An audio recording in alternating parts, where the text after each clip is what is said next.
Portugal played 90 minutes, created almost nothing, and now face Croatia in the knockouts with potentially Spain waiting in the next round. Messi came off the bench, scored a free kick, and broke yet another World Cup record that may never be beaten. And in Kansas City, in what was genuinely one of the most dramatic group stage matches in World Cup history, Algeria and Austria played out a 3-3 thriller with 2 goals in the final 6 minutes of stoppage time that sent Iran crashing out. 3 matches, all of them extraordinary. Let's get into every single one. Colombia and Portugal played out a 0-0 draw at Miami Stadium on June 27th. The result meant Portugal finished second in Group K with 5 points, behind Colombia, who topped the group with 7. On paper, a goalless draw sounds boring. In reality, this was anything but. Portugal's Diogo Costa was spectacular, racking up 6 saves, while Camilo Vargas made 2 crucial stops at the other end to keep things level. Colombia thought they had snatched a dramatic late winner when Davinson Sanchez headed home in injury time, but it was ruled out for offside by the narrowest of margins after a VAR check, inches away from a completely different story. Let's be completely honest about Portugal's performance, because outside of Diogo Costa, they were poor. Colombia had 24 total attempts at goal compared to Portugal's 13. Colombia put 7 on target. Portugal managed just 2. 2 shots on target in a match they needed to win to top the group. That is a damning statistic for a squad containing Ronaldo, Bruno Fernandes, Joao Felix, and Rafael Leão. The attack was disjointed. The midfield struggled to create anything consistently, and Ronaldo himself was almost invisible. Booed every time he touched the ball and starved of service, Ronaldo had barely a sniff of a chance.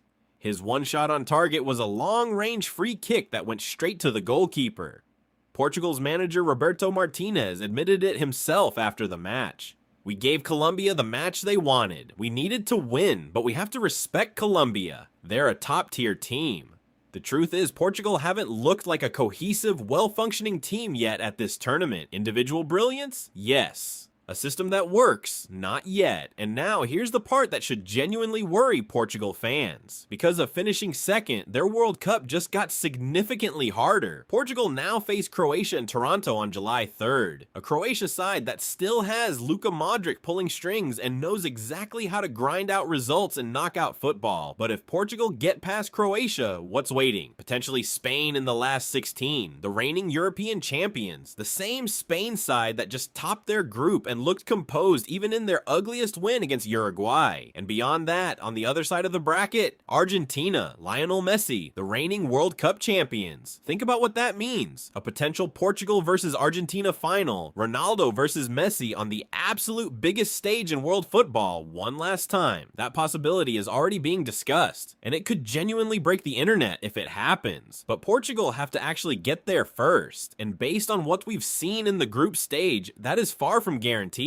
Argentina beat Jordan 3-1 at Dallas Stadium on June 27th to finish the group stage with a perfect record. 3 wins from 3. With qualification already secured and top spot locked up, Scaloni rotated his side and started Messi on the bench. Lo Celso opened the scoring with a brilliant free kick on his World Cup debut after being fouled on the edge of the area and dusting himself down to fire the resulting set piece into the top left corner. Lautaro Martinez doubled the lead from the penalty spot. Jordan pulled one back through Altamari to make it briefly interesting, and then Scaloni sent on Messi. What happened next was exactly what you'd expect if you've been watching Messi for the last 2 decades. After skipping past a defender and winning a free kick, Messi curled the set piece around the Jordan wall and into the net. Composure, precision, and pure genius in one moment. With that goal, Messi became the first player in history to score in 7 consecutive World Cup matches, surpassing the record of 6 that he himself had previously set. He is literally breaking his own records now. It was also only the 2nd free kick goal of his entire World Cup career, which makes it even more remarkable given how brilliantly it was struck. And the numbers keep getting more staggering the more you look at them. Messi now has 19 World Cup goals in total, and more than any other player in the history of the tournament.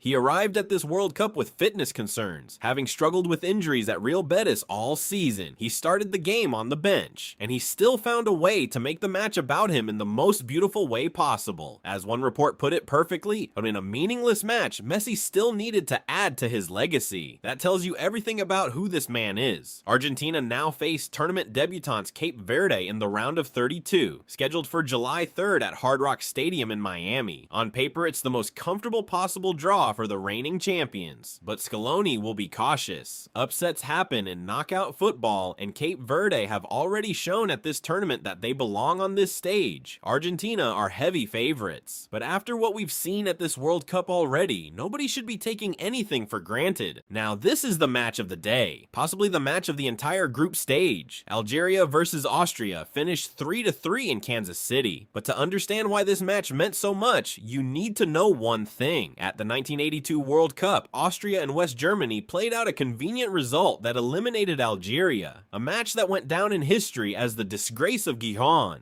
Algeria have been waiting 44 years for revenge. Tonight they thought they finally had it. Arnautovic scored first, Belgali equalized right on halftime, Sabitzer restored Austria's lead, and Mahrez leveled again at 2-2. Both teams were through with a draw. The clock ticked down. Algeria kept the ball, Austria stopped pressing. The crowd grew hostile watching two teams silently agree to a result, the ghost of 1982 all over again. Then in the 93rd minute, Mahrez burst through and scored to make it 3-2. Algeria thought they had won it. Iran thought they were through. 44 years of history felt like it was being rewritten. Then Kalajdzic came off the bench. 61 seconds later, he headed in Grigoric's cross to make it 3-3. Austria survived. Iran were eliminated. Austria became the first team in World Cup history to avoid defeat after conceding a go-ahead goal in the 99th minute or later. That's Portugal's danger in the knockouts. Messi breaking records that may never be beaten, and arguably the most dramatic group stage match in World Cup history. All in one video. Who do you think stops Portugal in the knockouts? Croatia, Spain, or Argentina? Drop your pick in the comments. Subscribe for daily World Cup coverage, and I'll see you in the next one.